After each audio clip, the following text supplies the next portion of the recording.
Cam Cathcart, man. What's up, dude? Dude, what is up? How you doing? I'm all right, man. But did you hear about the fight I got in the other day? No, tell me about it.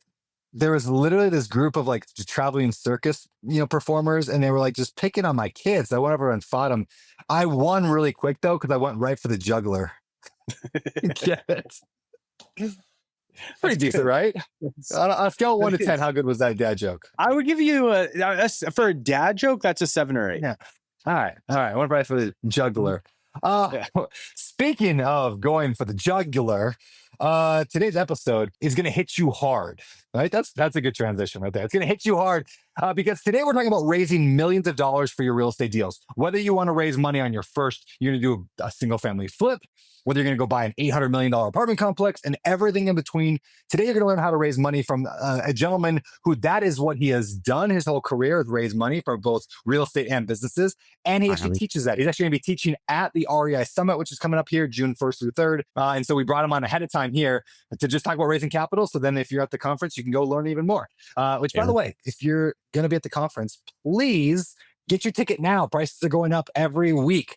Just go to reisummit2025.com. It's going to be in Austin, Texas, June 1st through 3rd. I'm going to be there. Cam's going to be there. I'm going to be there. It's good. Brandon said that he will buy everybody a drink. Every single person who is on this podcast today, I'm going to buy a drink of water. It's going to be except great. For me. I'm going to get the most expensive drink. Yeah, you're going to get the Shirley Temple or something. And that's what you drink, right? You're a Shirley Temple kind of guy. I'm a Shirley Temple guy. Yeah. I'm a Coke. I love a good Coca-Cola. Oh, do you? Oh my goodness, yes. McDonald's Coke. McDonald's. I was just going to say, McDonald's Coca-Cola hits different, man. I don't know if it's the French fries you eat, then you get the McDonald's. Yeah, the Coke. I don't know, but it's fantastic. I got asked the other day this has nothing to do with the podcast, but I got asked like my last meal, what would it be? And I love like steak. I love lobster, but a double quarter pounder with cheese meal with a large Coke in McDonald's is one of my favorite meals that there is. I don't eat it that much because I don't want to be 350 pounds, but I love it. Oh my goodness. I grew up on the fillet of fish. You know the fillet of fish? Give McDonald's, me that fish. Give me that fish. Oh. And then every year at Lent, like around Lent, they would have it was like a discount. Yeah, it was like $1 on Friday. If you bought a meal, you'd get one for $1. So I'd go and get the quarter pounder with cheese meal or double quarter pounder with cheese meal, and then throw on a fillet of fish for $1. No, those are I real can talk days. about McDonald's all day long. Yeah. We should do a podcast on McDonald's because I have eaten some McDonald's in my life. Oh, me too. A lot of joy came from my young McDonald's age. One time, random fact, I've never told a story on a podcast before, and then we're going to get to today's episode. But one time they had a contest to win a TV at my local McDonald's, and my mom won. And I think they still use that TV to this day. It was like this big old 36-inch, like big fat TV that weighed like 2,000 pounds.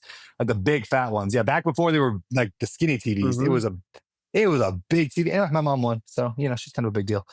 Speaking of a big deal, this episode's a big deal. We're going to get to talking about how to raise capital. Marcin, who is our guest today, Marcin Drozdz, he talks a lot about like counterintuitive ways to raise money. In other words, stuff that most people aren't talking about when it comes to raising money. I always say, if you have a deal, the money will find you. He's got a very different approach. Listen for that. We talk about hiring people, bringing in partners. Who's your first hire you should have when you're trying to scale your business? And then we just probably the last hour of the show, Cam and I just go back and forth, just peppering him with every question we can think of about raising money. You guys are going to love it. That was fun. That was fun. So that and more coming up next. Marcin Drozdz, man, welcome to the podcast. Good to see you. Appreciate that. I'm super excited, dude. I've been up all night waiting for this podcast, man. I'm excited. Here, let's do this. Good, man. Well, I'm pumped. I'll introduce you in just a minute, but I want to start with this big question. You're a guy who teaches people. I mean, you raised what, more than $300 million. You teach people how to raise money. You understand the game of raising money. So now that I have you captive here, what is your number one piece of advice you have for people who want to start raising money for their real estate deals?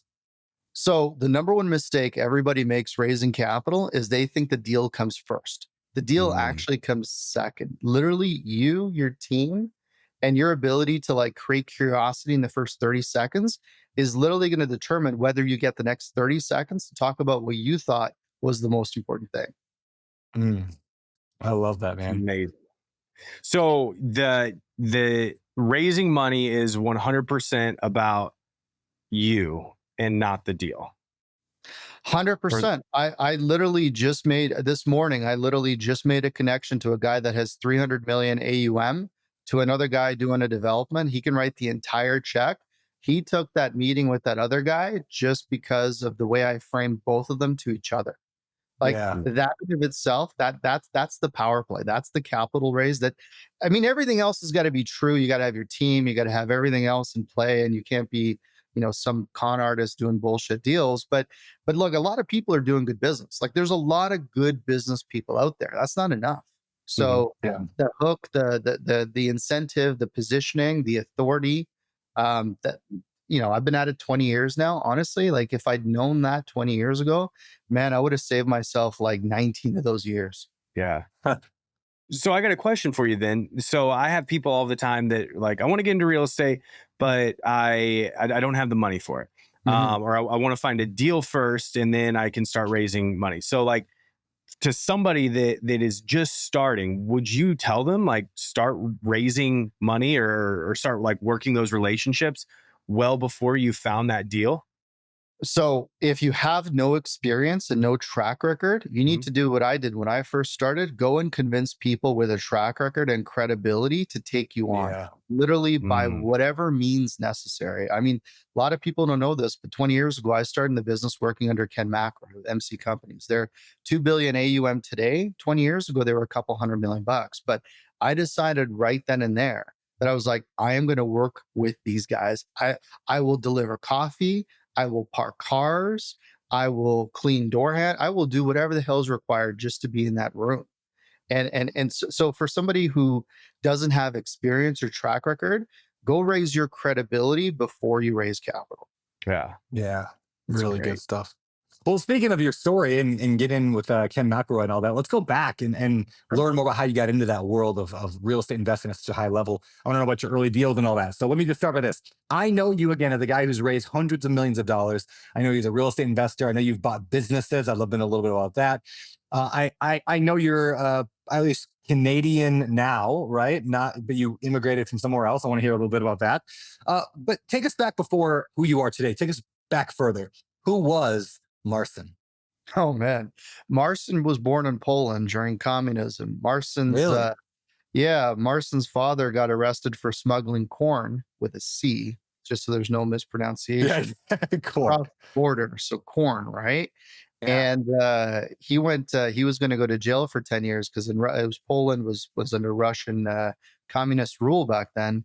You couldn't have a business. So my dad got caught at the border with corn, and he was importing a lot of it. So they were going to send him to jail for 10 years. So he and my mom, literally that night, they ran off to East Germany through the border because we were a border town on the border there, and left me with my grandpa. And then my grandpa tried to legally get me out to see my parents. I didn't see my parents till I was 4. And then finally, true story, he snuck me out in the trunk of his car, out into Germany. And then we finally came to North America when I was 6. So, when you grow up like that, you grow up with no plan B, no entitlement, no, whatever you do has to work because there's no margin of error, right? So you just work things until they work. That's awesome. And well, I'm glad you got safe to North America. Settled in Canada, eh? What's up? Yeah, How'd you end up in well, Canada? we were we applied to Canada, US, Australia, England. Canada responded first, and again, we didn't exactly have a lot to negotiate with back Sure. then, so we just had to get the heck out of Dodge, right? Yeah. So Yeah, makes sense. Did you go to school for private equity and raising business and all that, or how did you navigate through school into real estate? Yeah, it's funny that you ask. So I initially went to school. Initially, I was either going to become a narcotics agent, like a police officer, or a lawyer. So I did the legal track, and I did 2 years of school, perfect grades, everything was fantastic, but I was bored out of my mind. And while I was in school, I read Rich Dad Poor Dad. I'm sure you've heard the story, maybe once or twice. Read the book. I'm like, I can do this. And despite me screwing up everything on my first deal, like everything you could possibly screw up, I like check. I still made like 30 or 40 grand. I was like, man, I could do this again. And while I was in school, legal, private equity, the finance stuff, I started looking at that stuff. And I tried initially commercial real estate, worked at a brokerage, figured out I liked the technical stuff, but I didn't like selling deals. I wanted to do the capital side. And then I started going to networking events, and I eventually talked my way into a PE firm. That's awesome, man. All right, so that first deal where you said you made 30 grand, walk us through that. What did you buy? Where'd you find it? Yeah, let's hear about your mistakes there. That was a mess, dude. That was an absolute mess. So I know no one's ever had this experience before, but my real estate agent was full of shit, like completely. And I don't know. No, never. I was unique in that, right? And this is like 20 years ago, and he tells me, "Oh, don't worry, this house, you're going to pay X for it, your mortgage is Y, and your rent is going to be like $1 billion." And I'm just like, okay, sounds amazing, right? So I buy this house. I immediately learn what negative cash flow is, because my mortgage, I don't know if it was $2,800. It was a lot of money. 20 years, it was a lot of money, right? But even now, it's a lot of money, right? And I was negative like $800 a month. So I'm literally working like $800 20 years ago is like, anyways, I'm literally working like extra, and I'm trying to do sales jobs and everything. So I'm negative cash flow. And then I have another brilliant idea. I'm like, I know, I'll get my buddy and I to move into the property instead, so we're even more negative cash flow. Perfect. So we end up living in this thing. We have no money left, so we're living on like lawn furniture and whatever it is, and crazy 21-year-old kids, whatever. And it was a crazy time. But we started doing renovations around the house. I then figured out that you actually need tradespeople, like light. This sounds so obvious today, but I was just hiring people to come do renos, like off Craigslist and stuff. And it's just, they're putting holes in walls. It's just, and like I said, I screwed up everything. I didn't negotiate when I bought the house. I bought the first house I toured. That's something else I haven't told you. Literally, because the real estate agent's like, "This is a good house." I'm like, "You're right, it is a good house." You have no idea. It's a good reminder that most real estate agents have no idea what they're talking about when it comes to investing. They're like, "Oh, look at this cute kitchen. Can you just imagine you and your little kids?" No, I can't, because I'm not going to live here. Like, this is not all they can see is what they do 99% of the time, which is just, mom and dad and kids.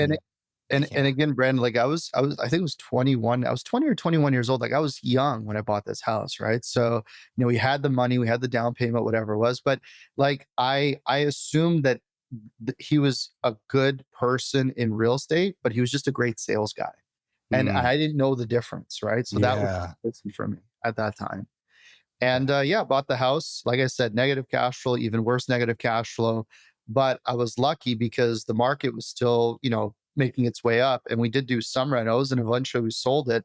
And I think I made like 35 or 40 grand on it after everything. So I was like, and that was like in 18 months. And I'm like, man, like it wasn't easy, but despite the 20 or 30 grand in mistakes I made, I still made a lot of money on it. And then I'm in school at the same time. I'll never forget this. I'm finishing up classes, and I get this check for this house. And I'm just like, I'm going to make this in like a year.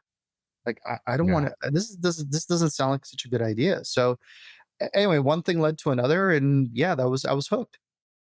Very cool. And was that in Canada, or was that down in Phoenix? Yeah. That was up in Canada. So outside of Toronto, there's a really nice neighborhood called Oakville, which is it's actually a very, now it's super, actually, so another mistake I made is I should have held that property, because I bought it for 200 something and I sold it for 280. Today, that property is $1.4 million. Oh, wow. So, and it's just, you're a kid, like you don't know what you don't know. And I had nobody pulling me aside and saying, "Hey kiddo, like, why don't you just refi this thing? Eat the negative $200-300 a month or whatever it would have been at the time, and, figure it out." But I mean, that's the beauty of real estate, right? It's like you hang on long enough, and like it generally always is a regret to sell. Like every deal I've ever sold is worth more today than when I sold it. Now there's reasons to sell. I'm not saying you should never sell, but man, like time healed a lot of wounds when it comes to real estate. You cannot lose if you hold it long enough. And it's just amazing. So then tell me this. So you were in Canada at the time, but then you got hooked up with Ken McElroy and Robert Kiyosaki. How did that transition happen? Yeah, so I was like you guys going to networking events and conferences, and dude, I was hopping on planes and flying and paying for conferences I had no business paying for. Like, today they're $2,500. Back then they were still $2,500. So $2,500 was a lot more money, Hmm. right? And I'm putting everything on credit cards. I'm going to, I don't know if you guys remember, but Trump used to do the learning annex thing across the Oh country, yeah. Bill Zanker and all this stuff. So I'd go volunteer at the Kiyosaki booth, and I'd go, follow all these other guys around. I just wanted to be in the space. And by doing that, they saw this, young 19, 20-year-old kid, 21-year-old kid at the same events all the time. And eventually I ended up doing a deal at a shop where we worked with Ken McElroy. So Ken McElroy, him and Robert, they did the ABCs of real estate investing and whatnot. And Ken at the time, this is back in '08, '09, when part it was seven, oh eight, 7 to 8, 8 when the market finally crashed. Ken came up to Canada and his theory was brilliant. He's like, hey, the dollar up in Canada was $1.05, $1.10 compared to Mm. the US dollar. And we never had a crash up in Canada. So Canadians' confidence in real estate was like this, whereas America was pretty Mm. different what it was like, right? So Ken came up and we did a deal where we ended up raising, I think it was 200 or $250 million for him in a very short period of time, in maybe 2 years. And he bought up a whole bunch of different stuff in Arizona and Texas, and just getting to see how Ken and Ross, how they do deals, how they put buildings together, how they decide when to buy, when to build. I was literally just Yep. talking to them this morning, and like the thesis that they had of like when the tide goes in, they just how they move was, I'm in my early 20s. I remember the first building we were looking at was 220 something units. I'm like, that's a lot of toilets. Like you Yeah. just like you're trying to put it into concept, right? So Wow. All right. So you started raising capital for them right away. Did you have to work? Did you have to, sweep floors and all that first? Was oh there like a man. kind of intro into that? So it's funny. I showed up at the office and they had these offering documents. And you got to remember, Reg A Plus and 506B, 506C, all that stuff didn't exist back then still. Like that's how Mm, far this yeah. goes, right?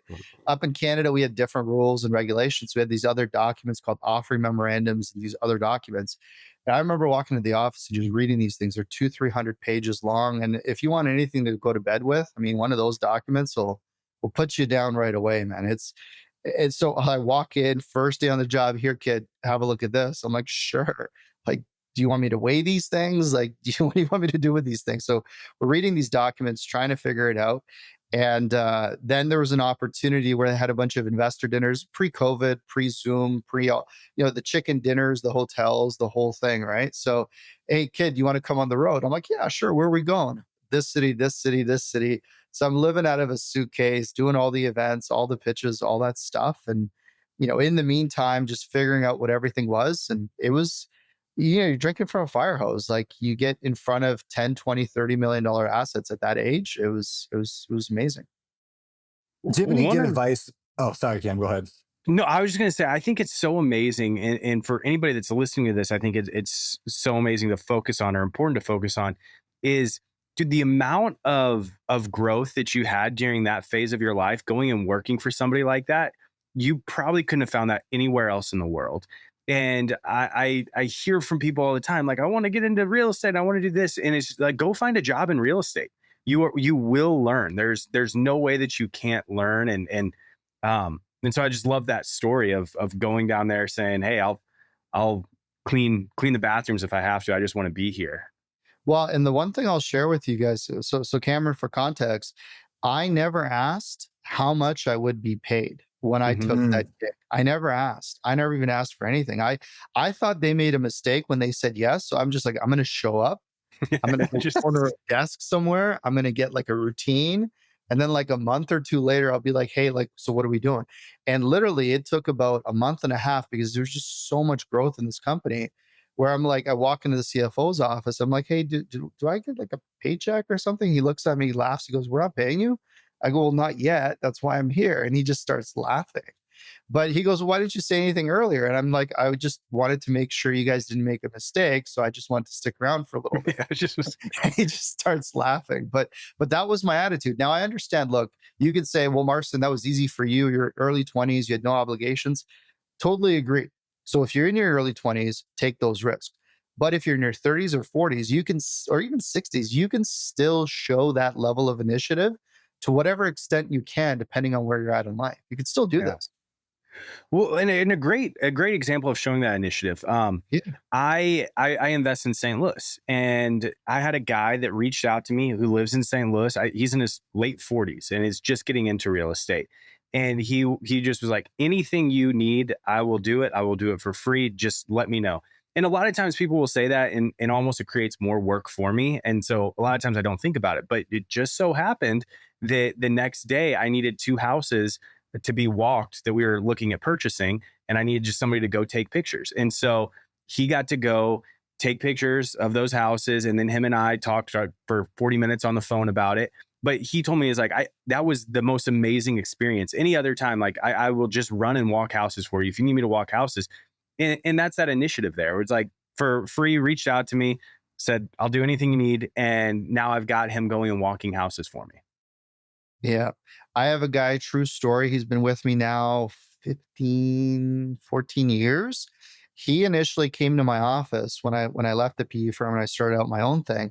He initially came to the office because on a joke, we were at a social event a few days earlier, and he's like, "Hey, can I come work for you?" And he had no experience. He was 19 at the time. And I made it like, I was polite, but I was like, "Yeah, sure. If you want to come by and move some furniture around." I was totally kidding. That was on a Friday. Monday morning, I'm at the office. This kid showed up ready to move it around. So I'm just like, okay, well, I guess like we could do this, we could do this.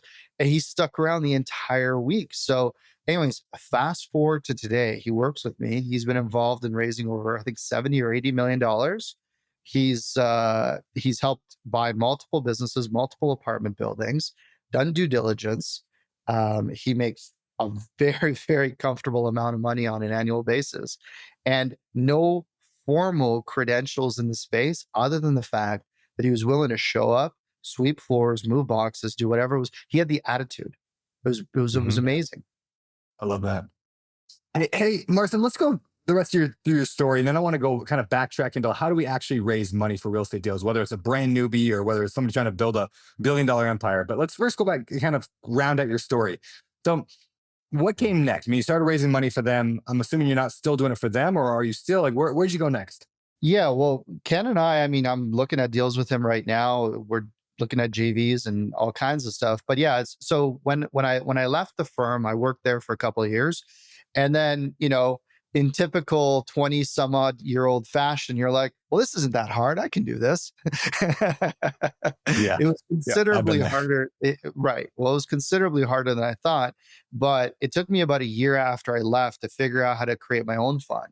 And I ended up putting together an 8-figure equity fund to buy in Arizona. So this is now 2010, it was late 2010, 11, maybe even early 12. We put together an 8-figure equity fund. It was a blind pool. So we literally said, hey, here's the thesis, here's the market, here's the opportunity. We don't have any deals yet, but here's what we think we can find. We put together an 8-figure equity fund, and we bought medical plazas it was in Mesa, Chandler, Goodyear, all MSAs outside of Phoenix.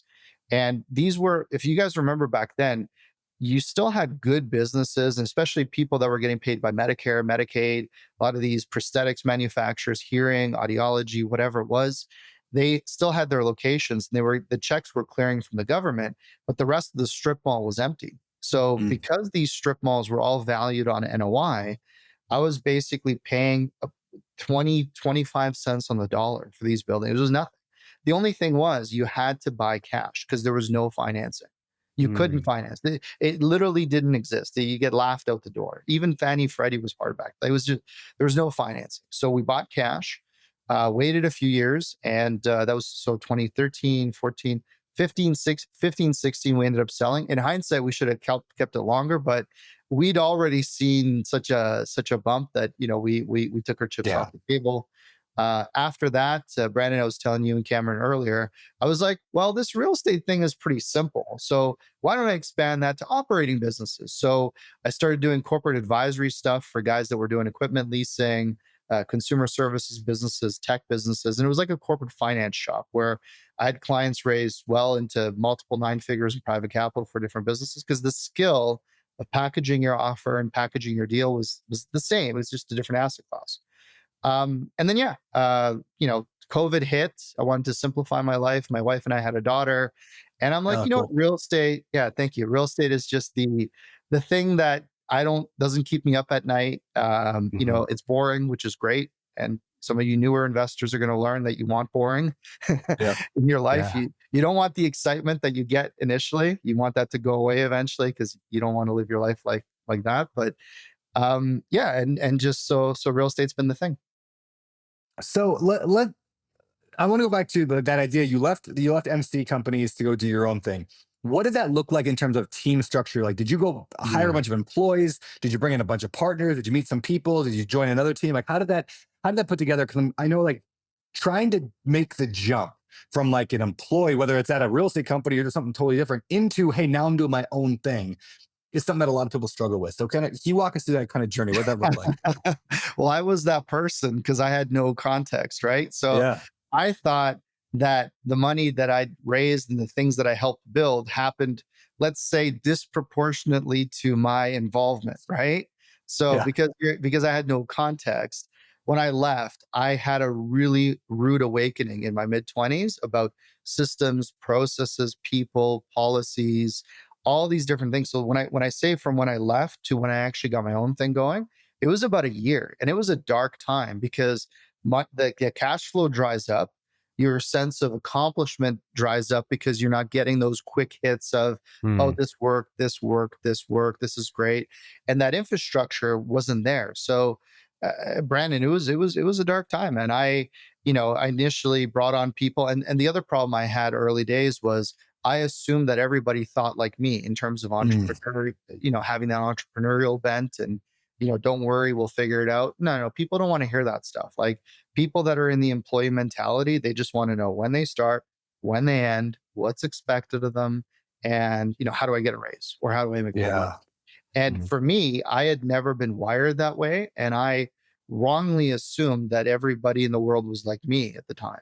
And that was a tough year, and that's when I really learned about the importance of becoming a better leader, because I thought that initially I thought I could just power through everything myself. Like, I could carry the weight of everything. But there's an old African proverb: if you want to go fast, go alone. If you want to go far, go together. Right. So Yeah. What have you learned about being a better leader in that? Because again, a lot of people, we hear that advice all the time. I got to be a better leader. I need to be a better leader. What does that mean to you, like, tactically? How does somebody become a better leader? So the best way, such a good question. The best way I can think about becoming a better leader is, and this is from Jim Collins in the book Good to Great. A level 5 leader looks, when things go well, they look outward at the team, and when things go bad, they look inward at themselves. And ultimately, for me, that was because in my early mid-20s, that was not the case. As far as I was concerned, I was doing what needed to happen.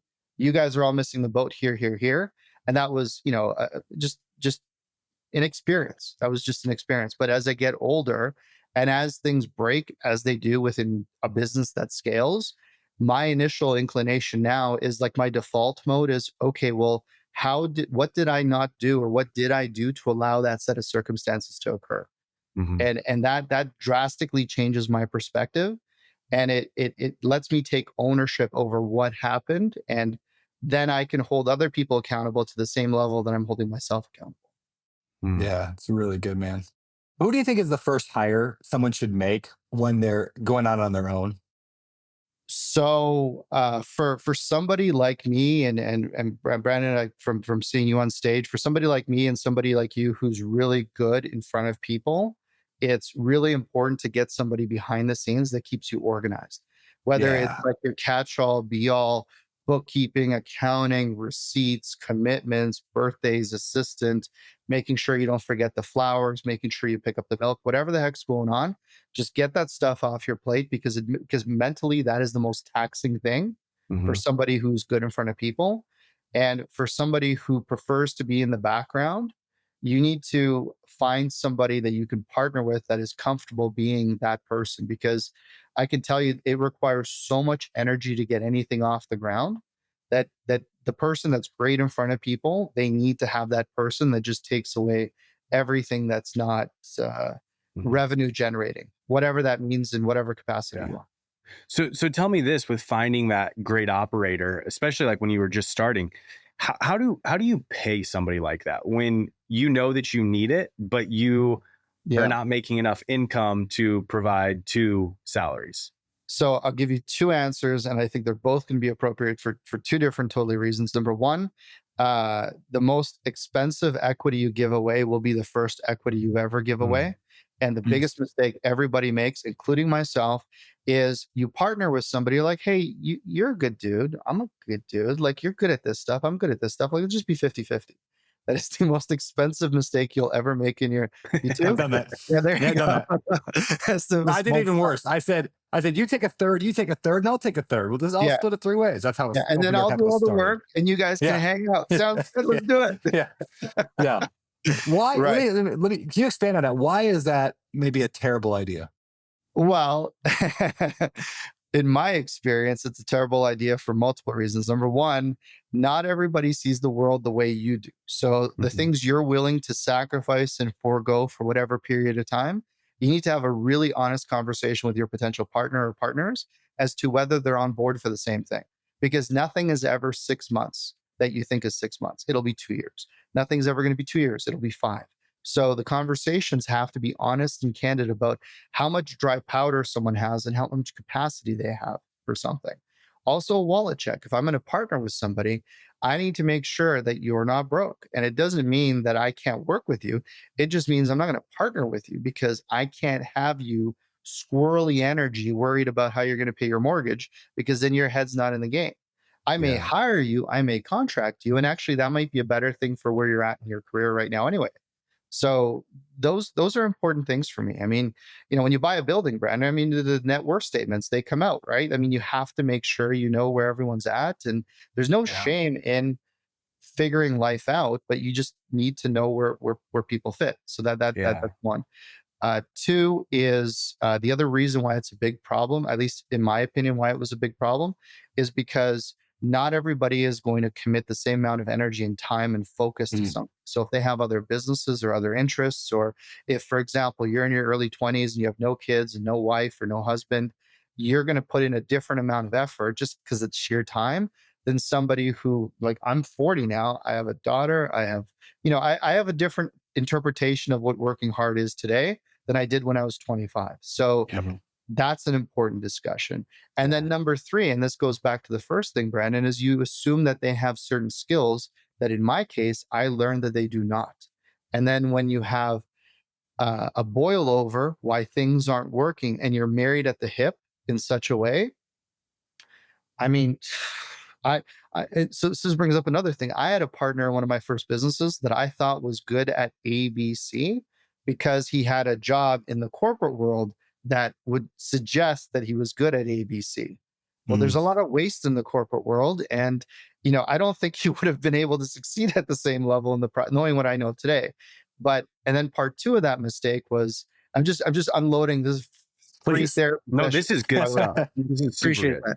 But and he's a good dude. He's still a good dude. But the other problem with him is most of us, and I did this, most of us partner with people that are too much like ourselves. And that was my case with him, is that he was a lot like me, minus the sales skills, which was a double negative. So he had a lot of the same personality skills, didn't have the organizational skills I thought I was partnering with. Yeah. And, it was a very expensive lesson for me. That's good. I see a lot of people jump into partnerships way before that they should. And I think one thing that you said that I haven't heard many people talk about this, but it's funny because I've ran into this twice where it's like our values align. We're both hard workers. Actually, our skill sets are complementary and things make sense. But the wallet check, I think, is one of the most important parts of this, where it's like I have been fortunate enough to build up our real estate portfolio to where I don't need to make money tomorrow. And so when I've started businesses, I'm like, this is a 2, 3, 4 year process. We're going to reinvest into the company. And then I've partnered with somebody that's like, no, I need a distribution every single month. Yeah. And that all of a sudden, even if everything else aligns, if that doesn't align, you get into trouble. Or if there's a couple hard months in the business and they're like, well, I got to go get a job. And so the wallet check, I think, is something that a lot of people don't talk about, but it's really, really important. A good way to mitigate that, Cameron, is to kind of flush out the BS. Is both partners, if it's a 50-50 situation, is you could say, okay, cool, no problem. So why don't we do this? I'll put in 50 grand, you put in 50 grand, and then every month we'll pull out 5 grand each.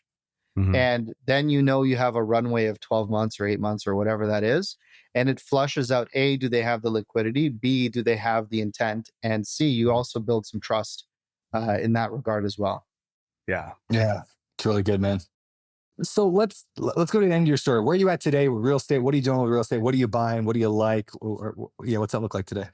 Yeah. Well, so my world has changed a little bit in the last, call it 3 months, because before Trump got into office, and by the way, I think what he's doing, a lot of the things is fantastic. And from a business perspective, the challenge is we used to raise, I say used to in a present sense, raise a lot of money from Canadians that want to invest in the US. Currently, that is not exactly a very popular proposition, as you could probably imagine, given what is happening with the tariffs and whatnot. So we had a fund that we were just about to launch here, but I think we're having to just kind of hold off to see what happens with the tariffs and all that other stuff. So at this point, we're going to be launching a new fund on the state side, just directly in the U.S. side. We're going to do a fund or fund of fund model. We're just working through the economics there. I've got really good deal flow from people like Ken McRoy and other people like him that I've gotten to know over the years. So we're just kind of working through that. And yeah, the other thing that's keeping me really busy and I really enjoy doing it is, I've taught, over the years, I've taught thousands of RIAs and fund managers how to raise capital, how to build their books. So I enjoy it. That's kind of like it's like my art form. I like doing it.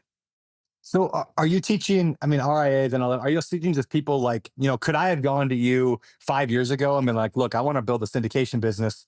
Teach me how to do this. Is that what you're like? Is that part of it? Yeah. The biggest, like the 3 things most of our clients work with us on is, one is actually how to package themselves and their offer to appeal to people before they have an actual deal. So that's the biggest problem with syndication, is that everybody's using the deal as the crutch. So we reverse engineer that so that you are the reason why people want to get on a call, not because of ABC shiny building. And the second thing is just getting in front of more investors. Biggest challenge people have in real estate is they just don't know how to start conversations, whether in person, marketing, ads, online. Brandon, I see your stuff, but not everybody can be operating initially at that scale, right? So it's there's a thing that you can build up to. And then the third thing is, once you go beyond syndicating to creating funds or funds of funds, that's well within our wheelhouse. Yeah, very so cool. Can I ask you a question? And it's a personal question, or for me, 3 years ago, let's say, in like 2021, I'd done about 50 flips. So I knew what I was doing in the real estate industry. And I got presented this incredible opportunity. It was an incredible deal. It was $12 million. But I needed to raise $5 million for it. And at that time, I had only been in this for 6 to 7 months. And had been successful in that 6 to 7 months, but I didn't have a ton of friends. I didn't know Brandon at the time. I couldn't pick up my phone and call somebody. So if you're speaking to that person and they're like, I've got to raise $4 million in the next 4 months, would there be any tactical, like, here is a 3-step or 4-step process to raise that money? Yeah, so that's actually a really good question. And for context, guys, I'm a big believer in dig your well before you're thirsty. So literally don't wait until you need the money to go raise it, because when you need something, that's when you pay for it. Whereas if you build that relationship, and you guys are, I see what you guys do with your stuff. You guys are constantly nurturing and building value and adding all that stuff. Whether you have a deal or not, you're always kind of staying in touch. So there's a few steps that I'd go through. The first one is identifying and packaging your unfair advantage. So in other words, there's a whole bunch of stuff around this, but ultimately, if you look at yourself, if you were to package yourself, like for a movie trailer, for example, what are the things in your life that you could point to that are unique and different and that speak to your value, to your values, to who you are as a person, the kind of things you do, what you stand for, what you don't stand for. Those intangibles are the first thing we're all psychologically scanning for. Like, think about why Superman movies and Iron Man movies are so popular. Well, because men see themselves as the hero. So they want to be the Tony Stark. They want to be the, the Spider-Man, the Thor, or whoever it is. They see the virtues and the values in those people. So if you consciously think about what makes you you, right?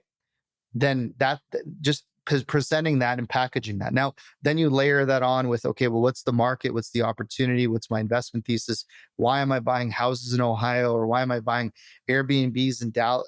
Actually, you can't Airbnb in Dallas anymore, but Airbnbs, I don't know, Kentucky, whatever it is that you're doing, right? Like, or storage or whatever it is that you're doing.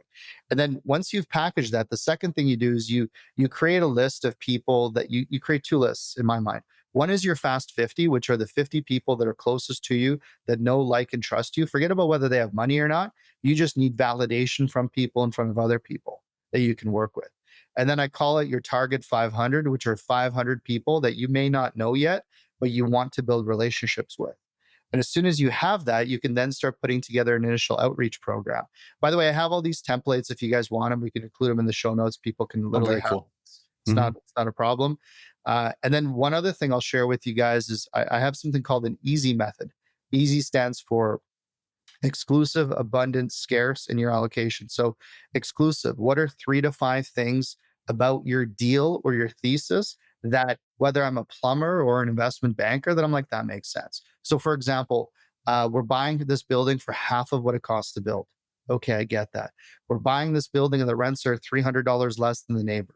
I get that. Hey, we're buying this building or this fund and it's right across the street from the new VA center that's going to employ 3,000 people. Okay, I get that.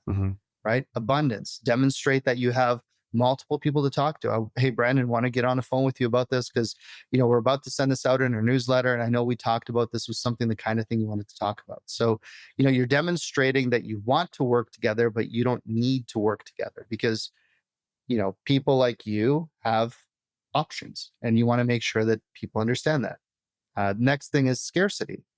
2 forms, either time, we're closing on a certain date, or money. We only need $1 million. Our average client is 200,000. So we only need 4 or 5 new clients. So anyways, there's a whole framework around this stuff, but the whole point is, guys, like Brandon, I've seen the kite model as well. And you guys, like there's keeping really simple models and just having feedback loops that go back in a circle. And doing that well before you find the deal of a lifetime is probably the best advice I could give. That's so good.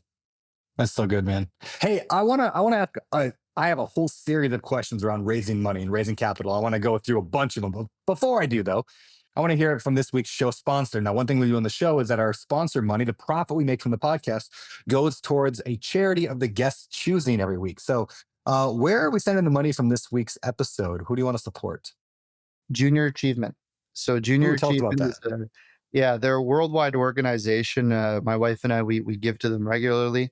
They basically support young entrepreneurs in every market. They go into schools, elementary schools primarily, and they create like entrepreneur days for kids just to learn the basics of how to put a pitch deck together, how to put a business together. You could be selling shoes, you could be selling lemonade. It doesn't matter. It's just the concept of figuring out how to, just thinking that way. Yeah, that's awesome, man. Well, we will be sure to do so. And with that said, let's hear from this week's show sponsor. So I know I'm fairly well off financially, right? But did you know I still house hack? Like, that's right. I've got an extra couple units at my house here in Maui, and I decided to actually rent one of them out because, hey, it's like almost $2,000 a month, and I'm an investor, so why not? Do you know the first thing I did when I decided to rent that out? I went to turbotenant.com because there I can advertise the unit, screen for potential tenant, sign the state-specific lease, get automatic rent payments set up, track my income and expenses, and even communicate with my new tenant via the app. It literally made the process so much easier. So whether you've got, 1 unit or a ton of units, check out turbotenant.com. I love it, and I know you will too. Let them know I sent you. All right, we're back. Let's get into raising millions of dollars to fund our real estate deals or, company deals, private, whatever. It's like you said, it's kind of the same game, just different asset classes. So I want to start by asking the legal question. there are legalities around raising money, right? Can you explain some of that? Maybe especially in America, since most of our listeners are American. Can I just go post? I'm raising money. Put a sign on my street. Go post on my Instagram. I'm raising money, or not? Like, what's the legality around this? Well, I mean, if you want to have a black van show up with some lights at the top, you could probably do that. I wouldn't recommend it. Look, capital raising is a regulated space, whether you're Canada, US, or abroad. Capital markets are regulated. So it's really important that you follow the rules. This is one set of things you don't want to say, I didn't know about, because nobody cares. This is one of those things that you need to know. So look, the most common way that most people can raise capital is they raise money from accredited investors. So these are people that have a high net worth. I think about 16 or 17% of American households are high net worth at this point in time. So that's great. And there's other exemptions, friends, family, business associates, things like that. But ultimately, look, look into the different rules, 506B, 506C. But most importantly, just spend a few bucks, talk to a lawyer, and you got to do this right. Yeah. Yeah, I think people oftentimes see what I've done. Like they say, oh, well, Brandon posted on his Instagram that he's raising money for a deal. Therefore, it's okay. They don't realize that, yeah, we're doing a 506C and we've got the right exemptions filed with the right people. And we're doing all this stuff right. So you can't just take what you see an influencer doing online. I see it all the time. People just go, post, and that even means to your friends and family on Facebook. Yeah. Again, like there's I know Mauricio's got he's doing a training now on syndications and funds. There's a lot of people out there that are lawyers, former lawyers, that can teach you about the ins and outs and nuances of it. So 100% take the time, watch a few videos, talk to a few lawyers. Yeah. Awesome. So tell me, we just talked about syndications and funds. What is the difference between a fund and a syndication? Yeah. So let's start with the simpler one. So syndication is you have one transaction, whether you want to buy one building or one business, typically a building in the context of real estate, and you're going out to a group of investors to syndicate the capital for that one deal. So syndications are the favorite for a lot of people that get into real estate, because again, they can use the deal as kind of the crutch, because it's like, hey, you see this building, it's amazing, here's why, and you're just basically pitching that building, that acquisition as a deal. So that's one way to do it. And by the way, there's no right or wrong whether you syndicate or you do a fund. For example, Ken McElroy, one of my original mentors, he still does syndications. They 2 billion AUM and they syndicate deal by deal by deal. So you can get to $1 billion or 100 million one way or the other, really just personal preference.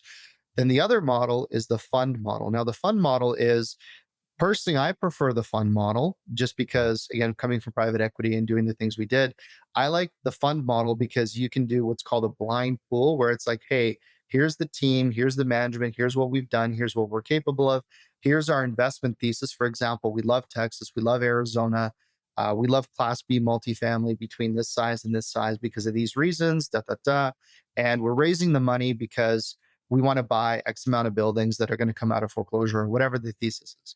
Okay, cool. So I can sell that story. Now, some people say, no, I don't want to invest in that. I want to know the exact building. So that's why there's syndications. And the pros to syndications is you know exactly what you're buying. The cons to syndication is it's just one asset.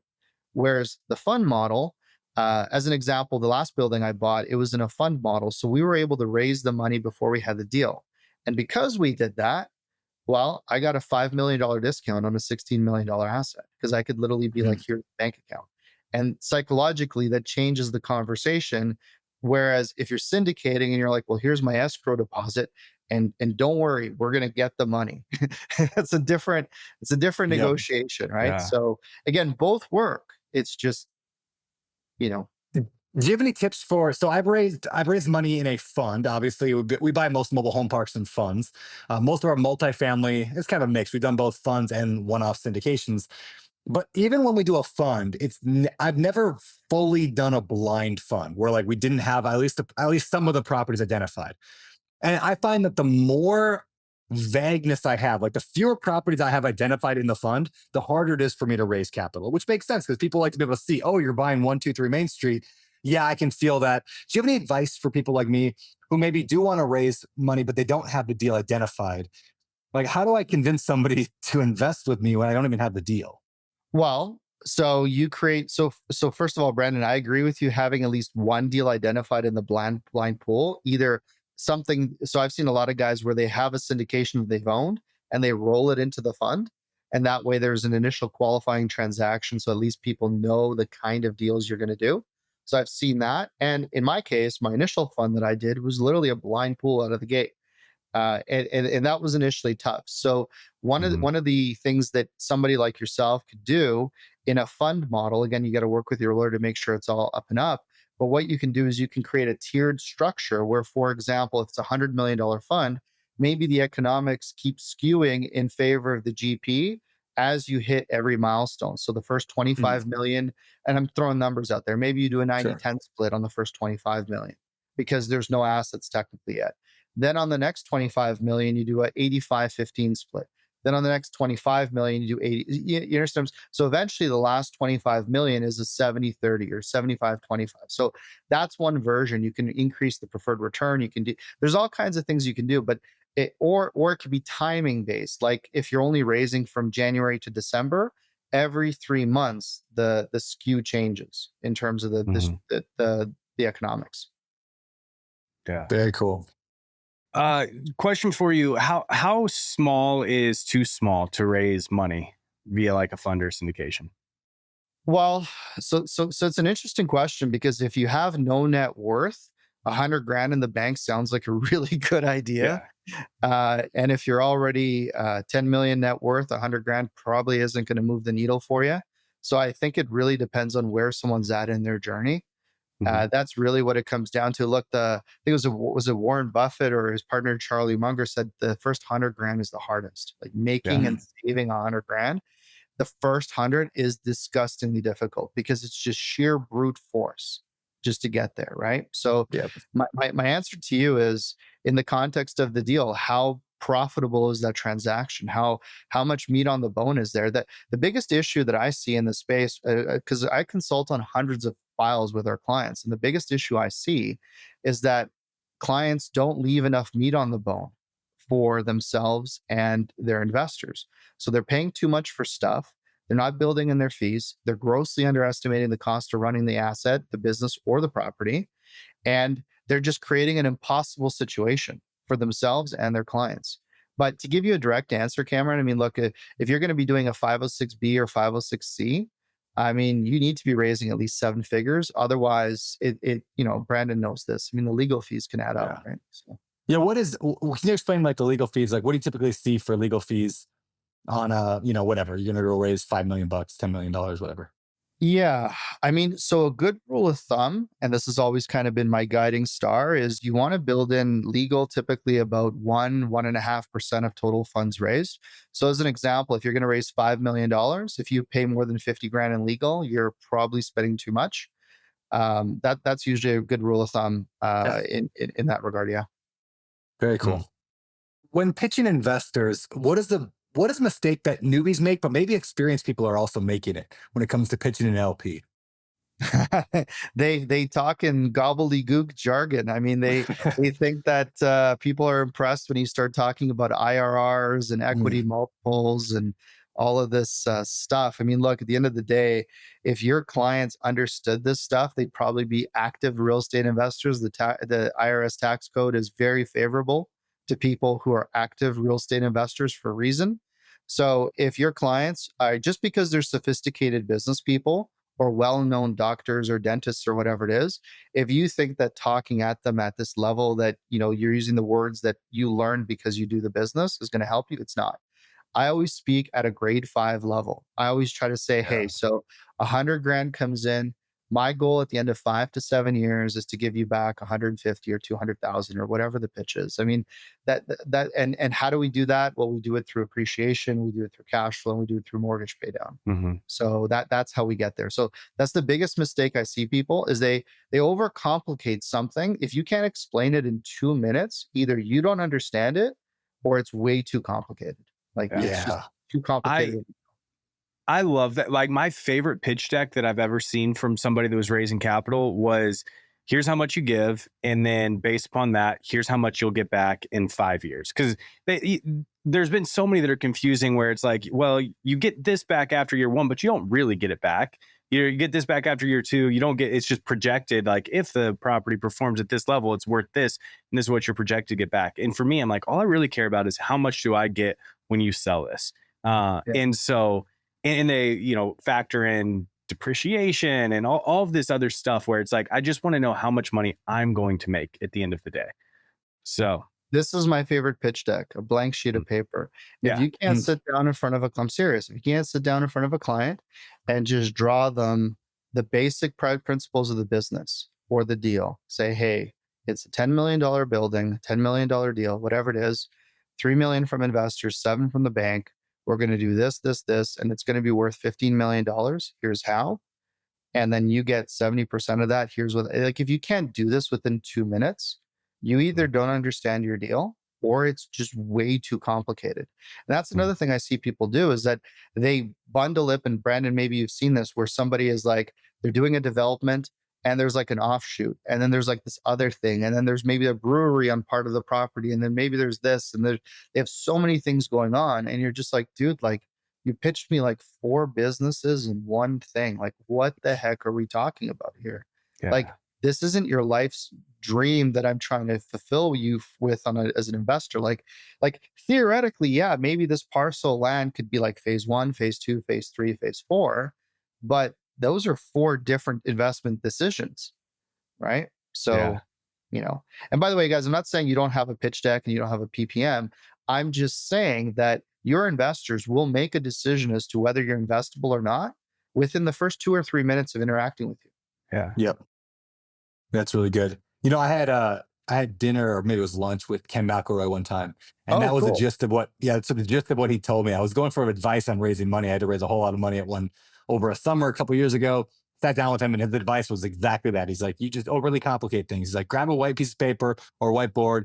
He's like, if it's on video, just set your camera up, set your phone up, grab a pen, draw it on a whiteboard. And if you can't explain it in a few minutes, like, you're not going to get their money anyway. And if I just overwhelm them and confuse them, he's like, you go way too deep and you're giving way too much detail. I'm like, story of my life. Have you read any of my books? Like, I'm just like, I can't not do it like everything.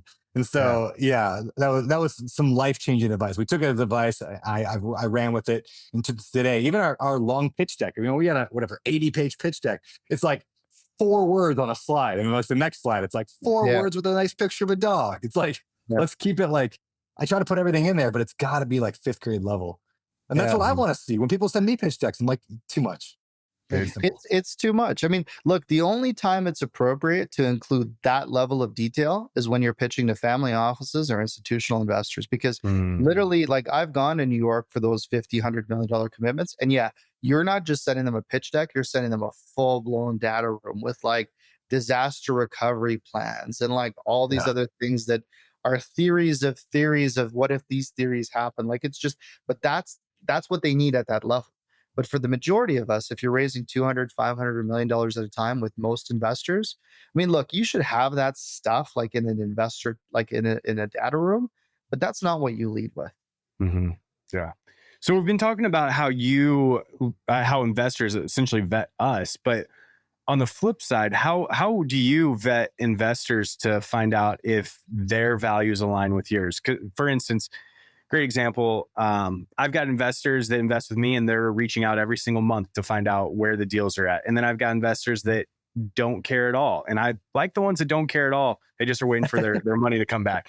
So how do you, and I'm trying to build to having all of the investors that are just like, here's the money and tell me when you're paying me.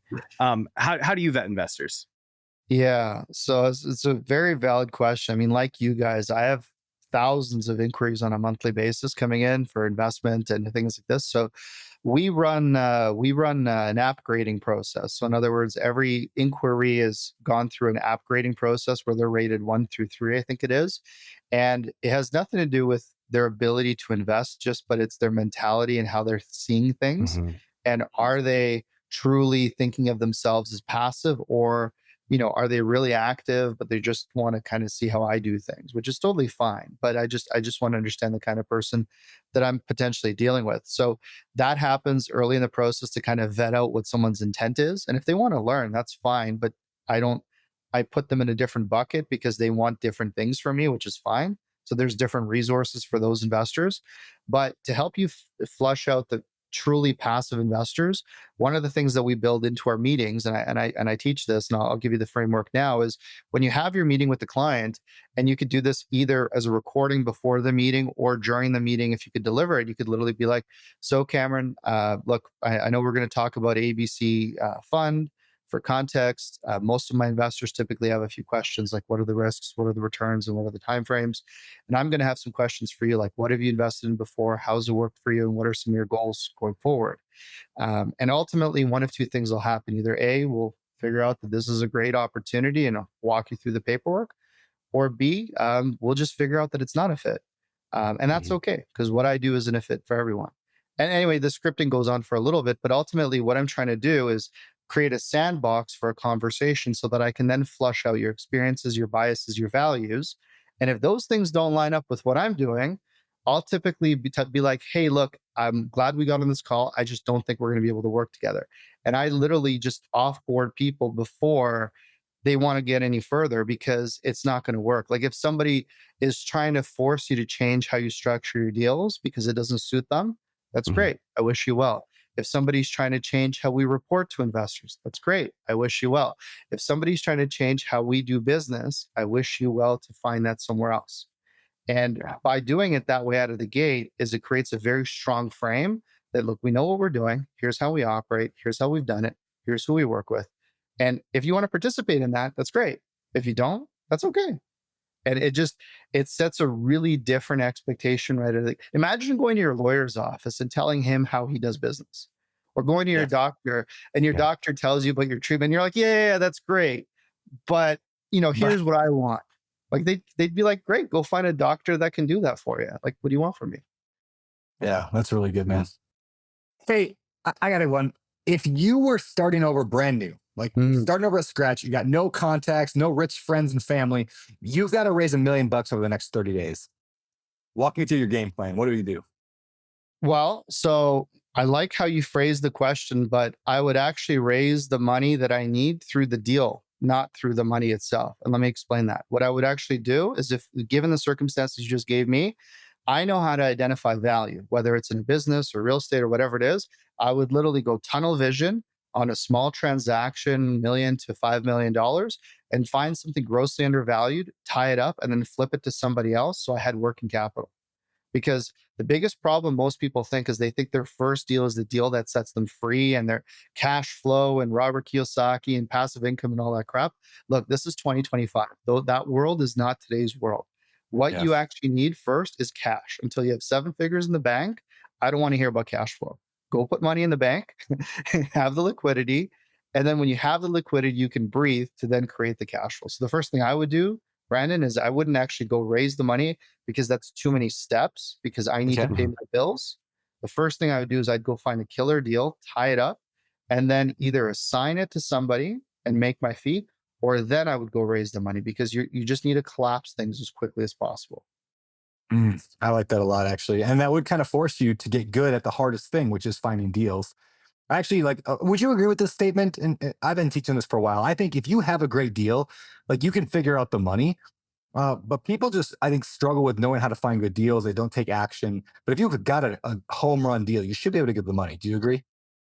I do, but I'm even more sold on the exact opposite of what you just said, because I came from the private equity space. So I actually think that if you have money, you can create great deals. Because if you have the money in the bank, think about how KKR, Blackstone, Apollo, all the largest private equity firms in the world, they don't go and buy buildings and then raise money. They go and pitch the investment thesis basically on a blind pool basis, and they go raise tens of billions of dollars.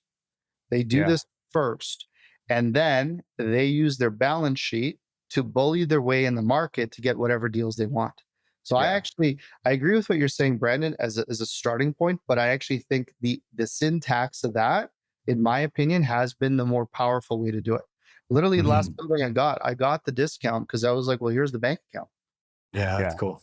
There was I saw this on Instagram the other day, and there's a story that Grant Cardone tells about how he was buying a private jet and he wanted it, and apparently they were selling it to somebody else, and so he wired $50 million to the jet salesperson. They called him back and were like, "We'll No send you one's the done jet." that before. Yeah, I've heard that Yeah, one. Yeah. yeah, and the salesperson was actually one who posted this Instagram video. He was like, "That Grant Cardone might lie a lot, but this one is true. Like he literally did this because I was involved in this transaction."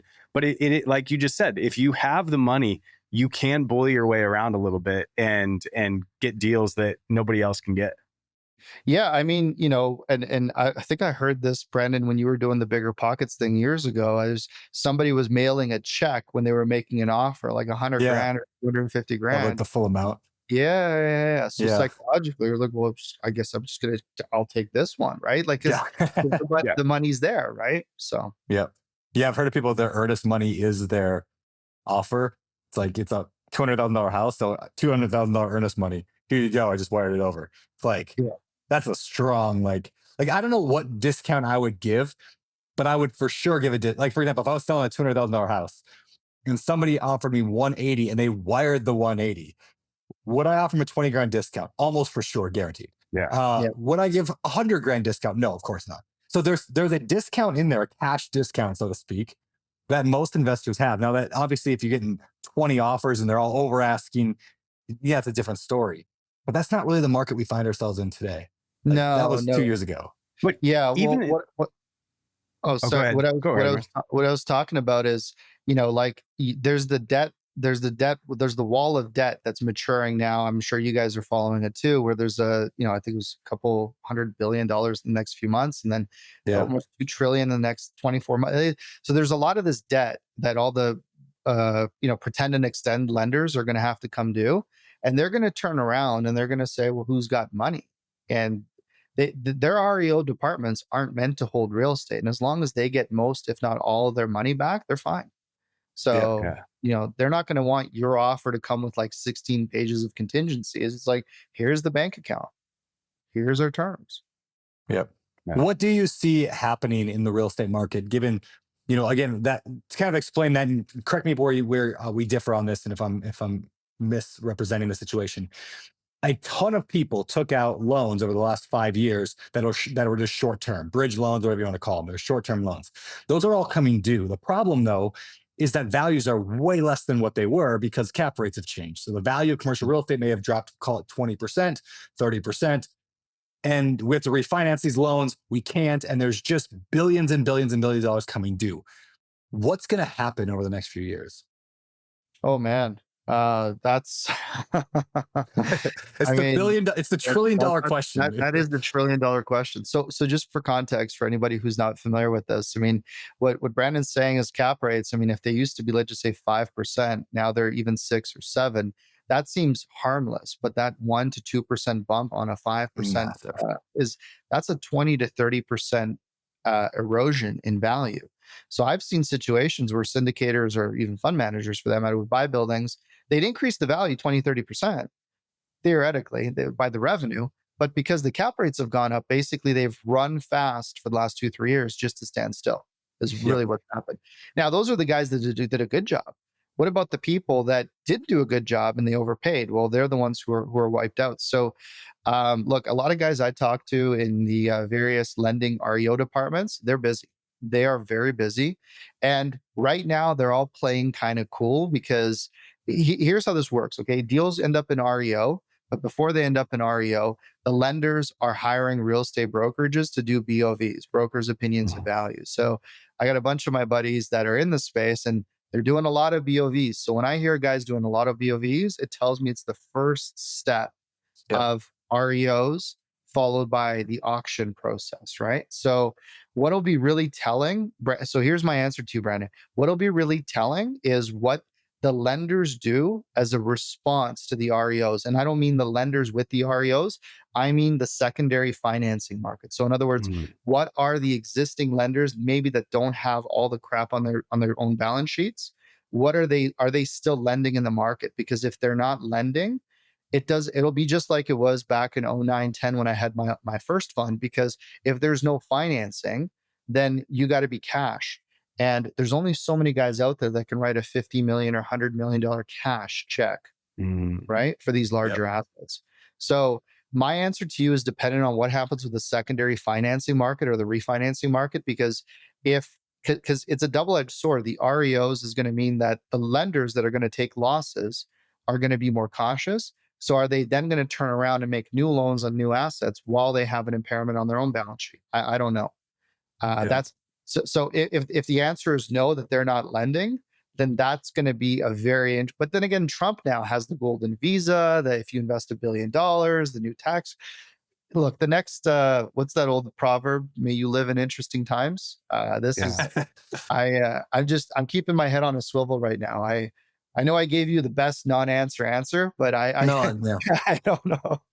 Dude, I'm the same thing. What I'm thinking through is like, I mean, I could see a few scenarios happening, right? And I don't know which one, but there is going to be opportunity in the next few years to come in and buy, I think, good deals. I think we're going to see the good in the multifamily, especially space coming back, and it's going to come back strong. So yeah, I'm playing with the idea right now, starting a big old rescue fund, and probably an all cash rescue fund, where it's like, hey, let's go raise the 100 million and just go buy some deals all cash. We'll refinance it afterwards, but we're going to come in and just get some really good deals by either rescuing syndicators that are struggling, or by just taking it from the banks if they get taken back. I see an opportunity there, but again, I'm trying to decide like how far do we go into that? How much do I want to actually raise, and when do you do it? So when do you see that happening? Oh, go ahead. Oh, I was going to say, like, when do you see that in the next 2 years or the next 5 years? Because I don't think it's the next 2 years. I think it's the next 6 months. You think it's the next 6 months? No, I think I think lenders are going to, I mean, I have no idea, right? Crystal ball. I think everyone's waiting for rates to come down, because if interest rates come down, most likely cap rates will come down, and that solves a lot of the problems that are out there. But I think everyone's just kind of sitting around waiting for that and be like, oh, I think it will happen when Trump comes in, and then Trump came in and it's not happened yet. But the 10-year treasury is down. So it's like, okay, well, maybe it's happening, but rates haven't really, I mean, I don't know. Marcin, what do you think? You're the expert. The expert is a very generous term. Thank you for that. So what's interesting, again, I look at flows of capital. Where money flows, that's where attention goes, right? So pardon me, where attention goes, money flows. So I look at the private equity firms, and they're sitting on, I think, over $1 trillion in dry powder right now. Dry powder is just, hey, we raised this money. We got a 10-year window with our LPs. And we've basically told them we're going to hang out till there's blood in the street, and then we're going to buy up everything. So the fact that a lot of those guys haven't really started ripping on deals is really indicative of where I think they think the market is. And because when Blackstone or KKR or Apollo, when they move into a market, like the whole market shifts.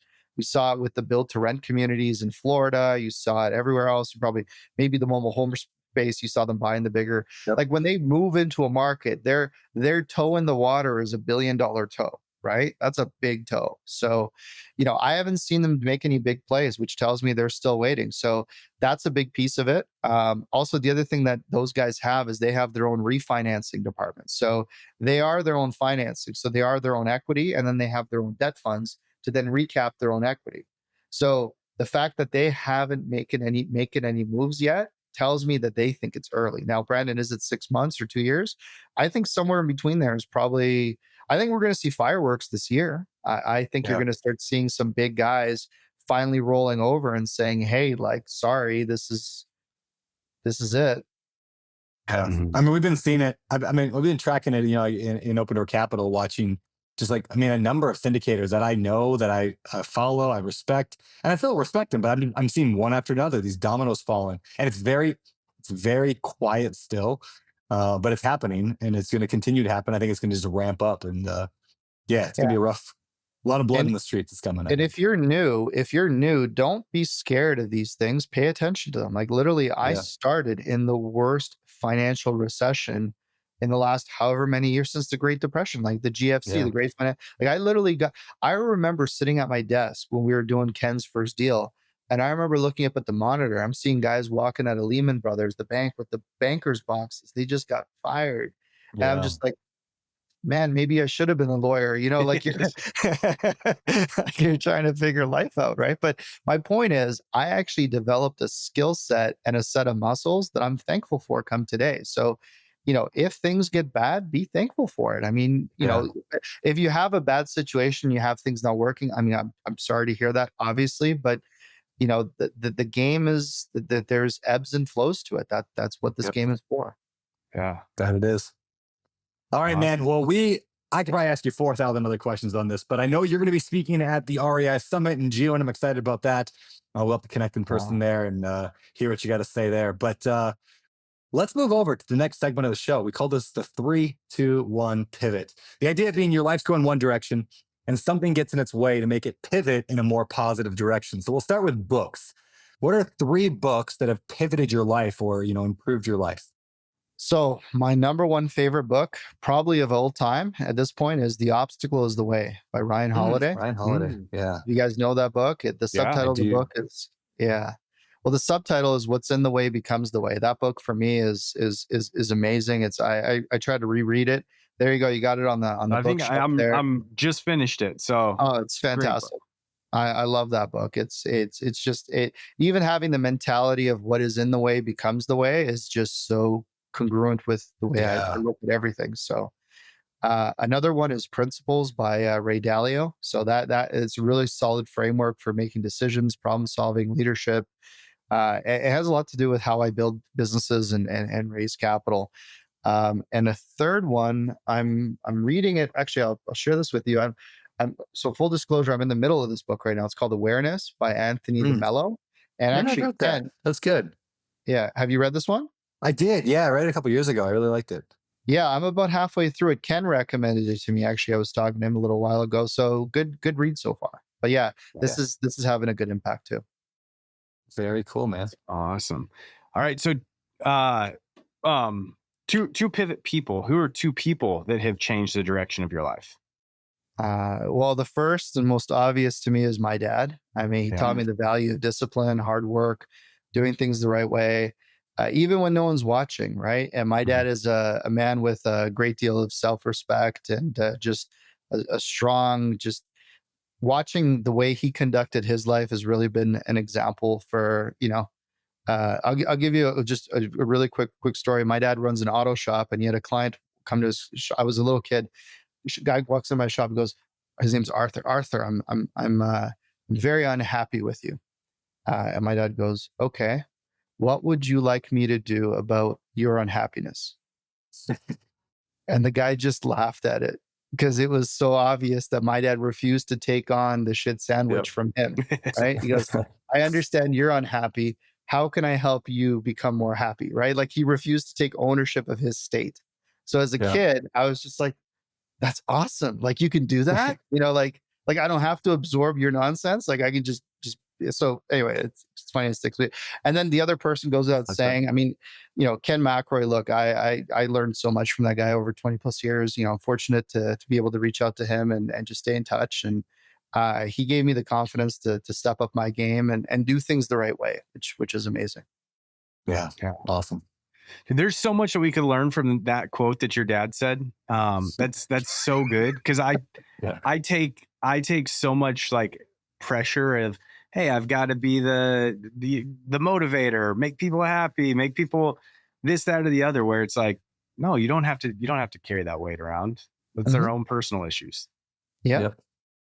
So, all right, man. What about a quote that's changed your life or pivoted your life or you live by? So do you guys remember Zig Ziglar, the old sales trainer? That guy was, I loved him. I used to, listen to him at my headphones at night and all this stuff. And he had a quote, you don't have to be great to start, but you have to start to be great. That's really good, man. Love that. Perfect. Next segment of our show, past, present, and future. And so let's go look at your past first. And you said you're 40 years old? 40. You got it.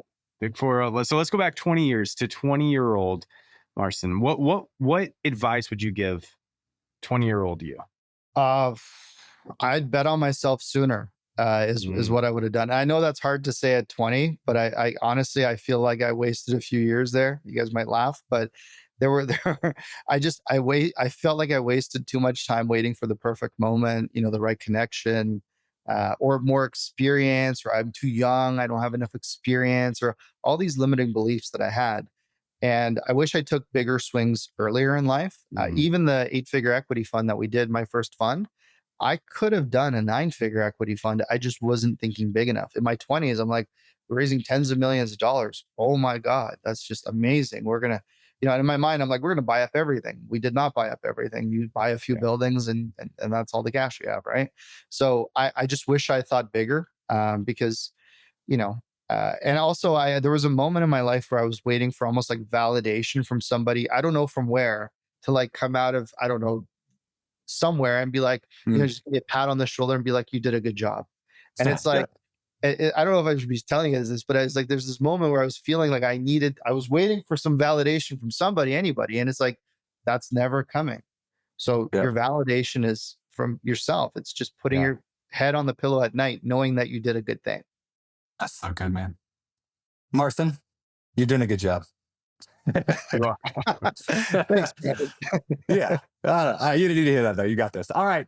Next question for me. What is something you've done in your life recently that's given you a better life? Could be a habit, routine, a new action, a new purchase, something you've done that's improved your life this year. Oh, man. That's a good one. Okay. So look, I started auditing my time like I audit my investments.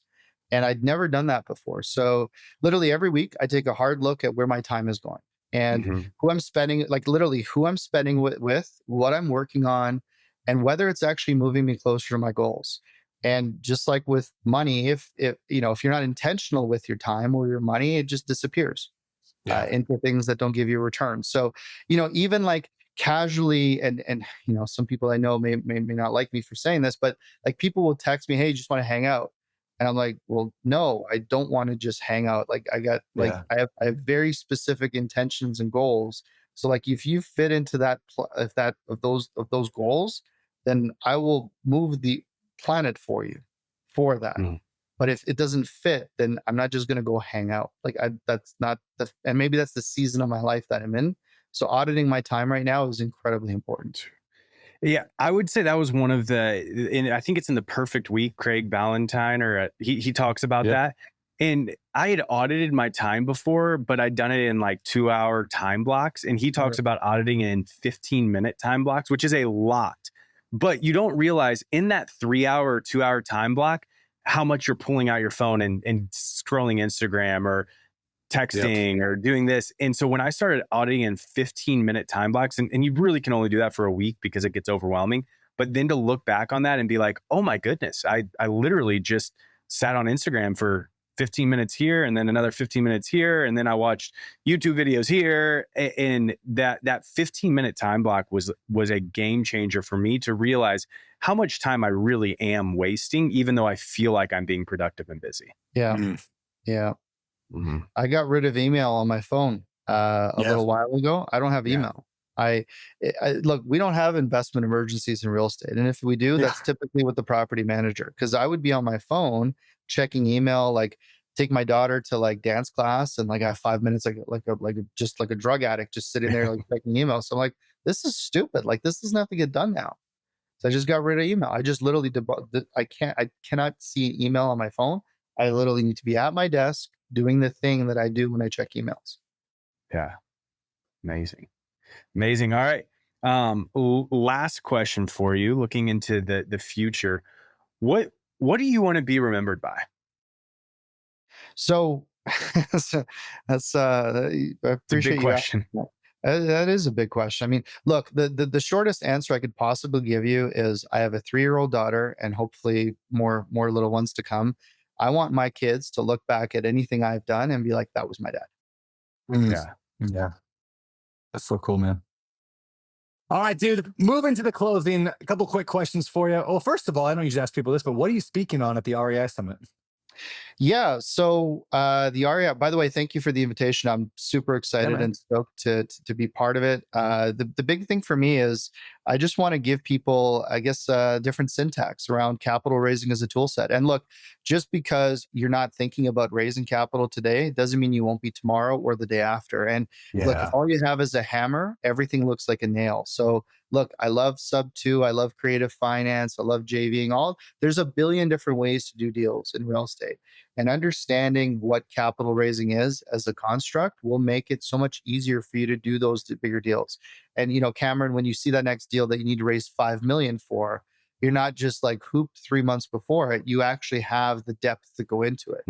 And I'm going to be sharing a lot of that. I mean, to me, it's think about what you do when you raise money and put a deal together. You assemble a team, you put together opportunity, you create a better housing environment.